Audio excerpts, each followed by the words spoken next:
खाना पकाते हुए तो हम अक्सर थोड़ा बहुत चल सकते हैं।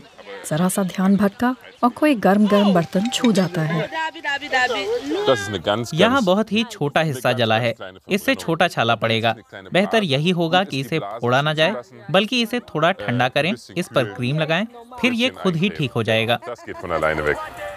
लेकिन विशेषज्ञ गाब्रिएल हुंडेसहागन ये भी कहते हैं कि ऐसे छोटा मोटा जलने पर भी ध्यान रखना चाहिए। ज्यादा जल गए हों तो सीधा डॉक्टर के पास जाएं। कोई कितना गंभीर जला है इसे डिग्री में बांटा गया है। फर्स्ट डिग्री बर्न से सिर्फ ऊपरी खाल जलती है। इसमें त्वचा लाल पड़ सकती है और सूजन हो सकती है। आमतौर पर यह कुछ दिनों में खुद ही ठीक हो जाता है। सेकेंड डिग्री बर्न में ऊपरी त्वचा के साथ साथ भीतरी त्वचा भी जल जाती है। इससे त्वचा लाल हो जाती है और फफोले बन जाते हैं। इन्हें ठीक होने में 3 हफ्ते लग सकते हैं। अगर जली हुई जगह सूज गई है तो आपको डॉक्टर के पास जाना चाहिए। गाब्रिएल हुंडेसहागन आगाह करते हैं कि बारबेक्यू के लिए लिक्विड इस्तेमाल करने से लोग जल सकते हैं। कोयले को जल्दी जलाने के लिए जो ज्वलनशील लिक्विड आते हैं, असल में उसी से ज़्यादा खतरा होता है। सबसे ज्यादा खतरा तब होता है जब आपने कोयला इकट्ठा कर लिया हो और इस पर ज्वलनशील लिक्विड डाल दिया हो और फिर आप इसे माचिस से नजदीक से जलाने की कोशिश करें। इससे तेज लपट उठेगी जो चेहरा, हाथ और कभी-कभी ऊपरी धड़ भी जला सकती है। आग से जलने वाले तमाम लोग स्टुटगार्ट के इस अस्पताल का रुख करते हैं। स्टेफान लॉफ और राफाएल स्टाउबाक ऐसे लोगों के इलाज के विशेषज्ञ हैं। किसी गर्म चीज से जलने या सीधे लपट से जलने में ज्यादा दिक्कत होती है, क्योंकि त्वचा ज्यादा जल चुकी होती है। इससे गहरे घाव होते हैं और घाव जितना गहरा होगा उसे ठीक करने में उतना ही समय लगेगा और उसका इलाज करना भी उतना ही मुश्किल होगा। ये दोनों डॉक्टर हर शुक्रवार को मरीज देखते हैं। आज फिलिप कनीज की अपॉइंटमेंट है। 15 साल के फिलिप कुछ महीनों पहले गंभीर रूप से जल गए थे। आज वह देख रेख के लिए यहाँ आए हैं। ओके, अब अपने हाथ फैलाने की कोशिश करो। बढ़िया, बहुत अच्छे। क्या तुम उंगलियां इस तरह फैला सकते हो? फिलिप के घाव विशेषज्ञों के लिए भी चुनौती थे। उनकी 1/3 त्वचा लपटों से जल गई थी। वह 4 हफ्तों तक अस्पताल में रहे। हमें बड़ी खुशी है कि हम फिलिप को इतनी जल्दी अस्पताल से छुट्टी दे पाए। उसका 30% शरीर जल चुका था। दोनों पैर जल गए थे। पीठ और धड़ भी जल गया था। पिछले कुछ वक्त से वो घर पर ही है।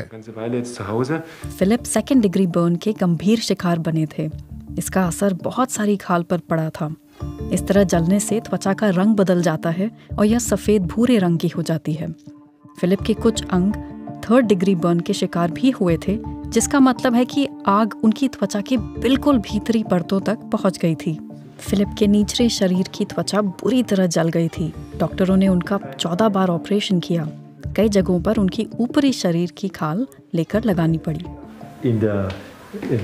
जहाँ से हमने त्वचा ली वहाँ कोई दिक्कत नहीं थी। आप यहाँ जो हिस्सा देख रहे हैं, यहीं से हमने त्वचा ली है। हमें इस बड़े से हिस्से को ढकने के लिए लगभग पूरे शरीर से त्वचा लेनी पड़ी, पर अब भी सब कुछ काम कर रहा है। फिलिप बहुत खुशकिस्मत थे। ये हादसा और घातक हो सकता था। फिलिप को साइकिल और मोटरसाइकिल दोनों का शौक है। पिछली सर्दियों में वह और उनके दोस्त गराज में एक पुराने स्कूटर पर काम कर रहे थे। वे देखना चाहते थे कि ये चलेगा या नहीं।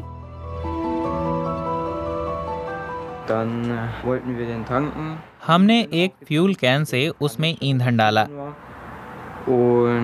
तभी मेरे 2 दोस्तों ने कहा कि आग लग गई है और वे भागने लगे।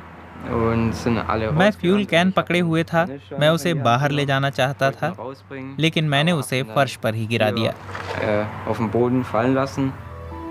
लड़के मदद के लिए घर की ओर भागे, लेकिन फिलिप फिर से गराज में घुस गए। वह अपनी नई बाइक बचाना चाहते थे, जो हाल ही में उन्हें तोहफे में मिली थी और गराज में ही खड़ी थी। फिर मैं लपटों के बीच गिर पड़ा, क्योंकि वहाँ फिसलन थी। मैं पीठ के बल पड़ा हुआ था। फिर मैं अपने पेट के बल लेट गया और वहाँ से बाहर निकला। लेकिन फिलिप के सिंथेटिक पजामे ने आग पकड़ ली और वो पिघलने लगा था। वो बहुत मुश्किल से आग बुझा पाए। फिर मेरा भाई आया और मुझे घर के भीतर ले गया। उसने मेरे कपड़े उतारे और मेरे ऊपर पानी डाला। फिर एम्बुलेंस आ गई। फिलिप के भाई ने सब कुछ एकदम ठीक ठीक किया। सबसे पहले कपड़े उतारना बहुत जरूरी है। फिर मरीज को ठंडा करें, बर्फ वाले पानी से नहीं बल्कि गुनगुने पानी से। गीले तौलिए से जले हुए हिस्से को गीला करना भी पर्याप्त होता है। फिलिप अब फिर से साइकिल चलाने लगे हैं, लेकिन उन्हें कंप्रेशन वाले कपड़े पहनने होंगे और कम से कम 3 साल तक फिजियोथेरेपी करानी होगी। साथ ही हादसे ने जहन में जो निशान छोड़े हैं वे ताउम्र बने रहेंगे।